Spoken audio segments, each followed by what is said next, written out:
नमस्कार, बहुत स्वागत आपका हिंदी खबर में। मैं हूं आपके साथ सुनील सिंह पौर।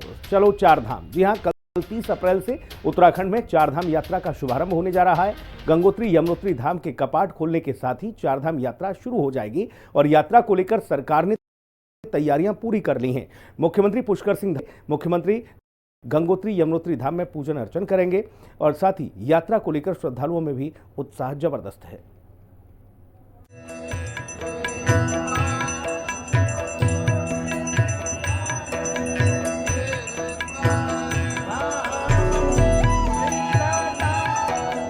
भगवान केदारनाथ के शीतकालीन गद्दी स्थल ओंकारेश्वर मंदिर में केदारपुरी के श्री त्रिरक्षक भूकुंड भैरव पूजन के साथ 11वें ज्योतिर्लिंग भगवान केदारनाथ की यात्रा का विधिवत आगाज हो गया है।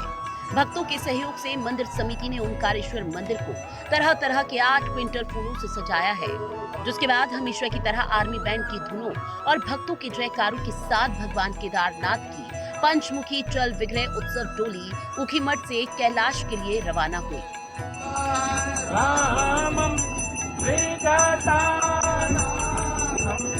अब ये डोली तमाम पड़ावों पर भक्तों को आशीर्वाद देते हुए 1 मई को केदारनाथ धाम पहुंचेगी और 2 मई को भगवान केदारनाथ के कपाट प्रातःकालीन बेला पर वैदिक मंत्रोच्चारण के साथ ग्रीष्मकाल के लिए खोल दिए जाएंगे। यानी भक्तों के लिए चारधाम यात्रा के आगाज का काउंटडाउन शुरू हो चुका है, जिसे लेकर भक्तों में भारी उत्साह साफ नजर आ रहा है। हरिद्वार में ऑफलाइन पंजीकरण केंद्र की स्थापना की गई है, जिसमें ऑफलाइन पंजीकरण शुरू हो गया है। इसके पहले ही दिन श्रद्धालुओं की लंबी कतार देखने को मिली। से हम लोगों के जो है चार धाम के पंजीकरण ऋषिकुल मैदान में प्रारंभ कर दिए गए और इसमें हमने 20 काउंटरों की सुविधा पर्यटकों के लिए उपलब्ध करवाई है। 20 काउंटर के अंतर्गत जो है दिव्यांग के लिए हमने पृथक से बनाया है, सीनियर सिटीजन के लिए पृथक से बनाया है और जो विदेशी नागरिक फॉरेनर्स जो आएंगे उनके लिए हमने पृथक से सुविधा प्रदान की है। कभी किया नहीं है, पहली बार जा रहा हूँ, तो उत्साह तो रहेगा ही। पंजीकरण हो गया? पंजीकरण अभी ऑफलाइन करवाया है, हो गया है, परफेक्ट हो गया, कोई दिक्कत नहीं है। ऊपर जाके पता चलेगा कि क्या है। ये 29 को ही जाएंगे, 30 तारीख को मेरा यमुनोत्री का दर्शन है। यहाँ पे बहुत बढ़िया है, आयोजन भी बहुत बढ़िया है, जो पंजीकरण का सिस्टम है वो बहुत ज्यादा बढ़िया है और हमको चार धाम यात्रा में जाना है 29 डेट को, तो अभी उत्साह बहुत ज्यादा है, तो इसीलिए हमको बहुत चार धाम यात्रा बहुत व्यवस्थित हो जाए। क्योंकि ऋषिकेश चारधाम यात्रा का प्रवेश द्वार है, इसके लिए ऋषिकेश प्रशासन भी एक्टिव जोन में है। देहरादून जिला अधिकारी सविन बंसल ने बताया कि रजिस्ट्रेशन से लेकर होटल और पार्किंग व्यवस्था तक सब तैयारी कर ली गई है। पंजीकरण काउंटर डबल करने की तैयारी हो रही है। ग्रीन कार्ड और ट्रिप कार्ड की चेकिंग के लिए बॉर्डर्स पर नाके बनाए गए हैं। स्वास्थ्य सुविधाएं सुचारू रूप से संचालित हो, इस पर भी ध्यान दिया जा रहा है। ऋषिकेश हमारा चारधाम यात्रा का प्रवेश द्वार है और इसमें right from registration to stay arrangements to parking facilities एक बहुआयामी एस्पेक्ट का हमारा कॉम्प्लेक्स है, जिसको हमें नियंत्रित करना होता है और फैसिलिटेट करना होता है हमारे आगंतुकों के लिए, श्रद्धालुओं के लिए, पर्यटकों के लिए। तो उसी के दृष्टिगत जैसा निर्देशित किया गया था कंसर्न डिपार्टमेंट्स को कि फर्स्ट तो हमको अपने रजिस्ट्रेशन काउंटर्स अब की बार डबल करने हैं और वो डबल किए जा चुके हैं। और सेकंड इंटरवेंशन थी कि जो कार्मिक हैं उनको 24/7 वहाँ पर स्टेशन करवाना है। चारधाम यात्रा को सरल, सुगम और सुरक्षित बनाने के लिए नई नई योजनाएं बनाई जा रही हैं। अब इसी कड़ी में उत्तरकाशी पुलिस ने एक QR कोड तैयार किया है, जिससे यात्रियों को यात्रा रूट, पड़ावों, पार्किंग होटल, ढाबे, petrol pump, diversion point, landslide zone, police सहायता केंद्र, ATM, पर्यटक स्थल के अलावा महत्वपूर्ण जानकारी दी जाएगी। उधर वनाग्नि की घटनाओं को एक बड़ी चुनौती बनकर वन विभाग की टीम ने भी कमर कस ली है। चारधाम यात्रा रूट पर विभाग अतिरिक्त टीमों की तैनाती करने वाला है, ताकि वनाग्नि की घटनाओं पर तुरंत एक्शन लिया जा सके और यात्रियों को किसी भी तरह की परेशानी न हो। जो चारधाम यात्रा में हमारे जो रूट हैं, उसमें जो है हम लोगों ने कुछ अतिरिक्त बल तैनात करने के लिए प्रभागीय वनाधिकारियों को कहा है। यहाँ से एक अभी मीटिंग भी हुई थी, उसमें ये निर्देश भी दिए गए।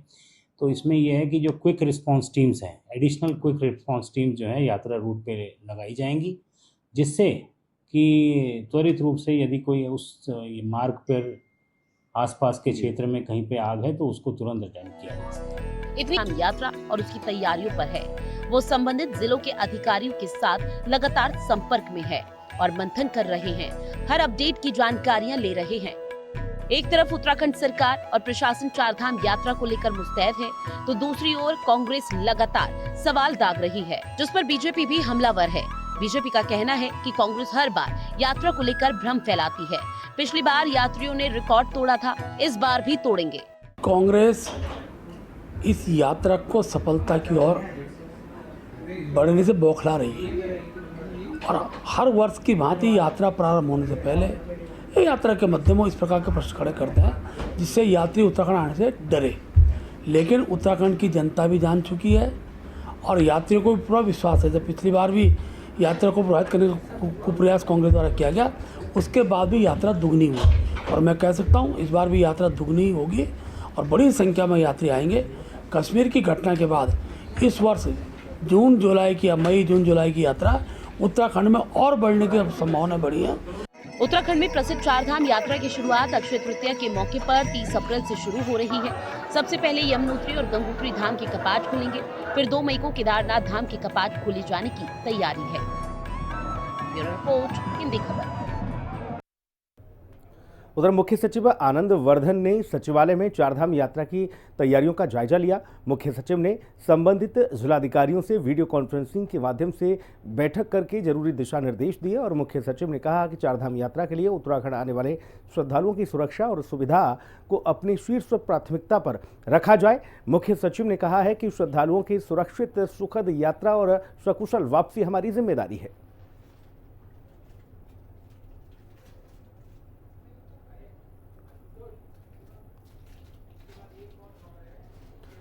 तो चारधाम यात्रा के मद्देनजर डीजीपी दीपम सेठ ने टिहरी में चौकी भद्रकाली का निरीक्षण किया। डीजीपी ने अधिकारियों को चारधाम यात्रा को सुगम बनाए जाने के निर्देश दिए। एसएसपी टिहरी आयुष अग्रवाल ने डीजीपी को चारधाम यात्रा की तैयारियों की जानकारी दी। साथ ही चारधाम यात्रा में भद्रकाली एक महत्वपूर्ण पॉइंट है, जहां से गंगोत्री यमुनोत्री धाम और बद्रीनाथ केदारनाथ धाम के लिए अलग मार्ग होते हैं।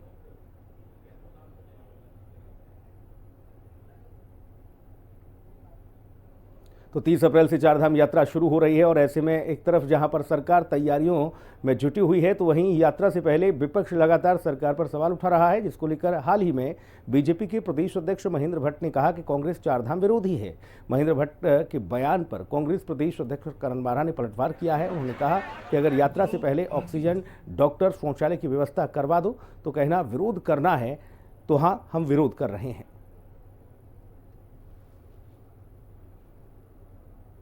ये कहना कि ये ऑक्सीजन की व्यवस्था करा दो, ये कहना कार्डियक डॉक्टर की व्यवस्था करा दो, ये कहना कि भाई 1.5 किलोमीटर की लाइन केदारनाथ में लगती है, आसपास शौचालय नहीं बने हैं जहां महिलाएं जा सकें।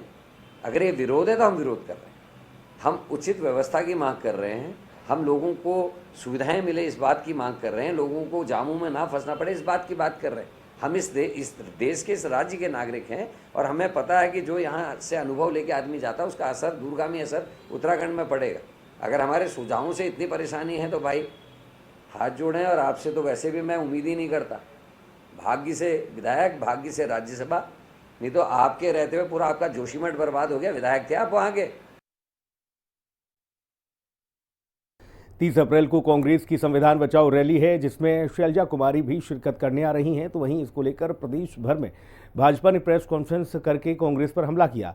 प्रदेश मुख्यालय में भाजपा के प्रदेश अध्यक्ष महेंद्र भट्ट ने प्रेस कॉन्फ्रेंस कर कहा कि पहलगांव हमले को लेकर देश भर के लोग क्षुब्ध हैं, लेकिन कांग्रेस रैली निकाल रही है। साथ ही महेंद्र भट्ट ने कहा कि जिस दिन से चारधाम यात्रा की शुरुआत होने जा रही है, उसी दिन कांग्रेस निकल रही है।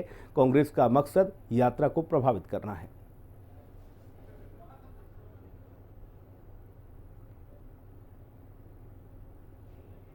में जिस प्रकार केदारनाथ बचाओ यात्रा और अनाप शनाप चीज़ें करते हुए कांग्रेस यात्रा प्रभावित करने का काम किया था, लेकिन देश की जनता, यात्रियों ने भगवान शिव के प्रति, चारों धाम, उत्तराखंड चारों धामों के प्रति जो भाव प्रदर्शित किया, अब सर्वाधिक यात्रा ही इस बार बड़ी संख्या में यात्रा रहेगी, मैं इसको कह सकता हूँ।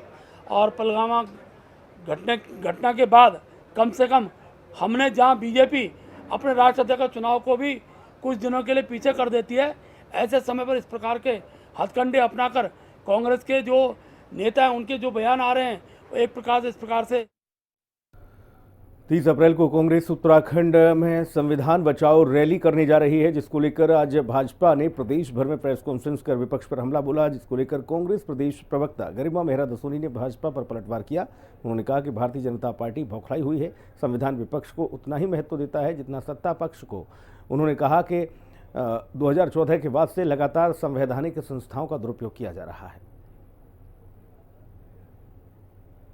शायद इसी को कहते हैं विनाशकाले विपरीत बुद्धि, क्योंकि जिस तरह से बौखलाई हुई भारतीय जनता पार्टी नजर आ रही है, आप देखिए कि संविधान की हत्यारी हम ऐसे ही नहीं कहते भाजपा को।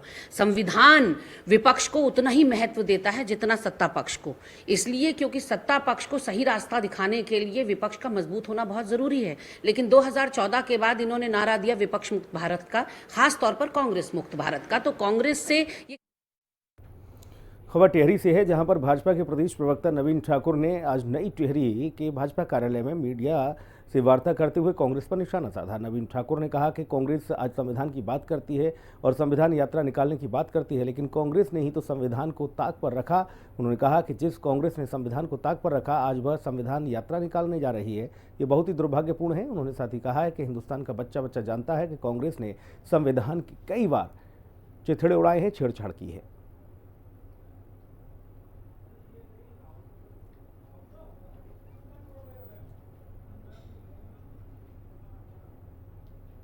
कांग्रेस ने इस देश के संविधान को तार तार किया हो, इस देश के संविधान को, इस देश की आत्मा को जो है जख्मी किया हो, वो संविधान यात्रा निकाल रही है। बहुत शर्मनाक है और बहुत हास्यास्पद भी है। इस देश का बच्चा बच्चा जानता है कि इस देश के संविधान के साथ कितनी बार कांग्रेस ने छेड़छाड़ की, कितनी बार इस देश के संविधान को बदला और कितनी बार इस देश के संविधान को जख्मी करने का काम अगर किसी ने किया तो कांग्रेस ने। उधर केंद्रीय सड़क परिवहन एवं राजमार्ग राज्य मंत्री अजय टम्टा ने कांग्रेस की संविधान बचाओ यात्रा पर कड़ा हमला बोला। उन्होंने कहा कि कांग्रेस का इतिहास खुद संविधान के साथ खिलवाड़ करने का रहा है। अजय टम्टा ने आरोप लगाया कि कांग्रेस की सरकारों के शासनकाल में संविधान की जमकर धज्जियां उड़ाई गई थी।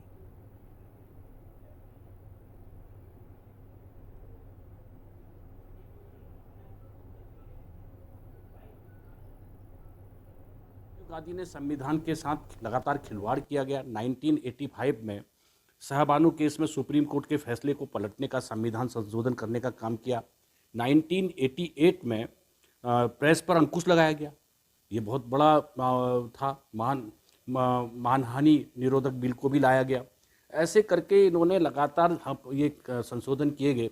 मनमोहन सिंह जी के टाइम में आपके ध्यान में अगर हो तो 2009 में कर्नाटक हाईकोर्ट के चीफ जस्टिस पीडी दिनकर पर महाभियोग चलाने के लिए राज्यसभा के 75 सांसदों ने सभापति हामिद अंसारी को पत्र भेजा गया।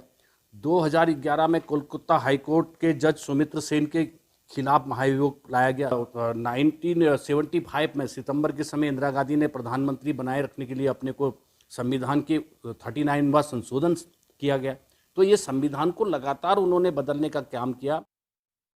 30 अप्रैल को कांग्रेस की देहरादून में संविधान बचाओ महारैली होने जा रही है, जिसमें कुमारी शैलजा भी शामिल होंगी और इस रैली में हरदा भी शामिल होंगे। भाजपा विधायक विनोद चमोली ने हरीश रावत पर तंज कसते हुए कहा कि हरीश रावत जी की अपनी अलग कांग्रेस चलती है और अपने अलग से कार्यक्रम चलते हैं। विनोद चमोली ने कहा कि कांग्रेस के जो भी कार्यक्रम होते हैं उसमें कार्यकर्ताओं की संख्या कम होती है, लेकिन अपने प्रोजेक्शन में संख्या ज़्यादा होती है।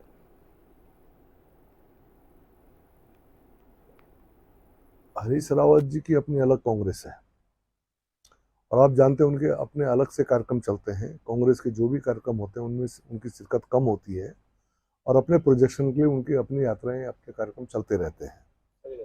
तो मेरा ये मानना है कि ये हरीश रावत कांग्रेस यात्रा होगी जो कि उनके केंद्रीय नेतृत्व की नहीं सुनती है। और वैसे भी हरीश रावत जी ने कब किसकी सुनी? उन्होंने यहाँ की जनता की नहीं सुनी, उन्होंने यहाँ के कांग्रेसियों की नहीं सुनी, उन्होंने कई बार अपने परिवार की नहीं सुनी। तो वो शैलजा जी के कैसे सुनेंगे? ये तो उनका स्वभाव ही नहीं है। बीते दिनों विकास नगर में भाजपा विधायक मुन्ना सिंह चौहान ने मौके पर जाकर अवैध खनन का ट्रैक्टर ट्रॉली को पकड़ा था, जिस मामले में पुलिस 35 मिनट बाद पहुंची थी, जिसके बाद वह भड़क गए।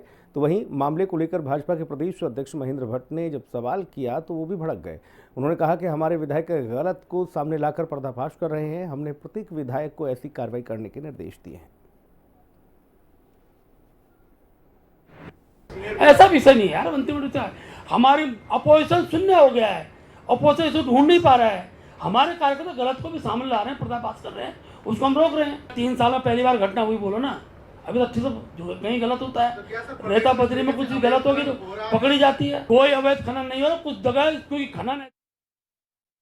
अखिल भारतीय राष्ट्रीय कांग्रेस के राष्ट्रीय अध्यक्ष मल्लिकार्जुन खड़गे और लोकसभा में नेता प्रतिपक्ष राहुल गांधी ने प्रधानमंत्री को पत्र लिखा है, जिसमें उन्होंने प्रधानमंत्री से लोकसभा का विशेष सत्र बुलाने की मांग की है। इसको लेकर उत्तराखंड विधानसभा में नेता प्रतिपक्ष यशपाल आर्य ने कहा कि जिस तरह से देश में पहलगाम जैसा कायराना हमला हुआ है, उससे पूरा देश गुस्से में है। सभी दल देश के साथ खड़े हुए हैं, लेकिन प्रधानमंत्री का विपक्ष की बैठक में शामिल न होना ही बहुत दुर्भाग्यपूर्ण है।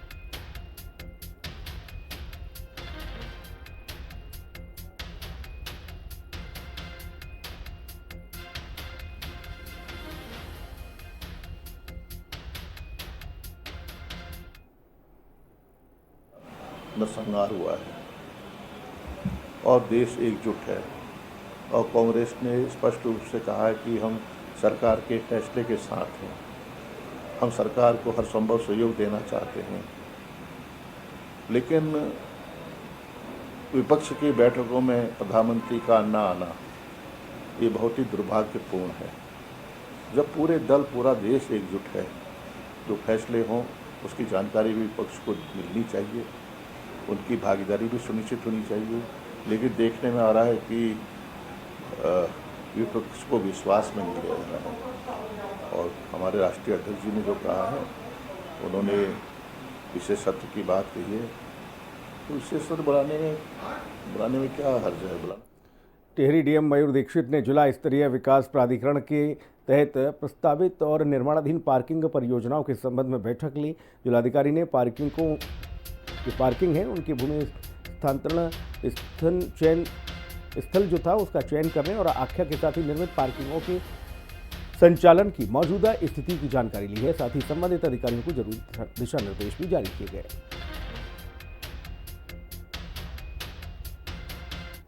हल्द्वानी के गौजलाली क्षेत्र में उस समय हड़कंप मच गया जब एसडीएम राहुल शाह और नगर आयुक्त ऋचा सिंह ने एक गुप्त सूचना के आधार पर नकली रसना और छोटे बच्चों के लिए ड्रिंक बनाने वाली अवैध फैक्ट्री का भंडाफोड़ किया, छापा मारा। फैक्ट्री में भारी तादाद में नकली पेय पदार्थ, पैकिंग के लिए उपयोग की जाने वाली पॉलीथीन और हानिकारक केमिकल बरामद किए गए। फैक्ट्री में तैयार किया जा रहा नकली ड्रिंक इस्तेमाल होने वाले केमिकल बच्चों की सेहत के लिए बेहद खतरनाक पाए गए।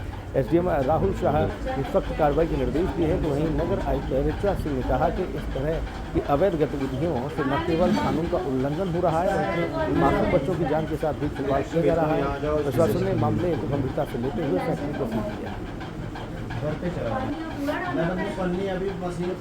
गौजलाली के पास लगातार ये शिकायतें मिल रही थी कि छोटे बच्चों के लिए छोटे छोटे जूस के और आइसक्रीम के पाउच बना के बेचे जा रहे हैं, जो पूर्णतः अवैध रूप से बनाए जा रहे हैं। मौके पे जांच में इसकी पुष्टि हुई है और कई प्रकार के फ्लेवर के ये बना रहे हैं, जिसमें आपके ऐसे केमिकल यूज किए जा रहे हैं जो खाने योग्य नहीं है, जो फूड ग्रेड के नहीं है।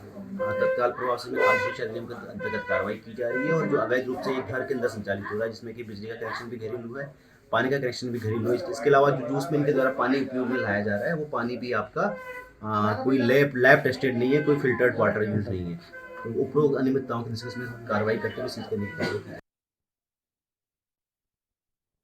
दिल्ली में एक अवैध रूप से जो फैक्ट्री संचालित की जा रही है, जिसमें एक जूस फ्रूटी जैसा ही कुछ बनाया जा रहा है, और छोटे छोटे पाउच आप लोग देख सकते हैं बनाया जा रहा है। जब उसको चेक किया गया तो कोई भी लाइसेंस यहाँ पर नहीं है, इन्होंने उस पर लिखा हुआ है। कश्मीर में आतंकी हमले के बाद उत्तराखंड में रेड अलर्ट जारी किया गया है, तो वहीं रुड़की के पिरान कलियर में आज सुबह भारी संख्या में पुलिस फोर्स ने सघन चेकिंग अभियान चलाया। इस दौरान पुलिस फोर्स ने रैन बसेरों, झुग्गी झोंपड़ियों और होटलों को खंगाला। वहीं सघन चेकिंग टीम में एसपी देहात शेखर सोयाल के नेतृत्व में 6 टीमें सघन चेकिंग कर रही हैं। तो वहीं इस दौरान कई संदिग्ध लोग मिले जिनको हिरासत में लिया गया। वहीं सर्च अभियान के दौरान लोगों के आधार कार्ड चेक करके संदिग्धों की पहचान के लिए आबादी क्षेत्र में बड़ा अभियान चलाया जा रहा है। 20 से अधिक संदिग्ध लोगों को हिरासत में लिया गया। इसमें कई लोगों के पास आधार कार्ड। काफ़ी सारी फोर्सें इकट्ठा करने के बाद एक सघन अभियान हमने चला रखा है सुबह से वेरिफिकेशन का। इसमें बेसिकली हम उन लोगों को टारगेट करेंगे, उन लोगों को पूछताछ करेंगे जो बिना आईडी के या गलत आईडी के साथ यहाँ पे रह रहे हैं। पूर्व में भी ऐसी घटनाएं हो चुकी हैं कि यहाँ पर लोग बाहर से आकर के आपराधिक किस्म के लोग भी यहाँ अपनी आइडेंटिटी छुपा करके रहते, तो हमने काफ़ी सारे लोगों को अभी डिटेन कर रहे हैं, उनसे पूछताछ करेंगे, उनके वाजिब कार्ड, उनका पूरा बैकग्राउंड चेक करने के बाद अगर कहीं कुछ खामी मिलती है तो आगे लीगल कार्रवाई भी करी जाएगी। अभी करीब 12-13 लोगों को हमने आइडेंटिफाई कर लिया जिनके पास प्रॉपर प्रपत्र नहीं है या गलत आधार कार्ड प्रतीत होता है। अभी उनकी प्रॉपर डिटेल से चेक करने के बाद तब आगे हम लीगल कार्रवाई। ऊधम सिंह नगर में कोर्ट के आदेश पर 1.5 माह पूर्व किशोरी के साथ सामूहिक दुष्कर्म के मामले में 4 आरोपियों के खिलाफ प्राथमिकी दर्ज कर ली गई। थाना जनकैया परिक्षेत्र की एक महिला ने बताया कि उसकी 15 वर्षीय नाबालिग बेटी के साथ 4 आरोपियों ने सामूहिक बलात्कार किया। इस पर कांग्रेस विधायक भवन चंद्र कापड़ी ने कहा है कि पुलिस प्रशासन को इस मामले में गंभीरता दिखानी चाहिए, गंभीरता से इस मामले को लेना चाहिए और जल्द से जल्द कार्रवाई की जानी चाहिए।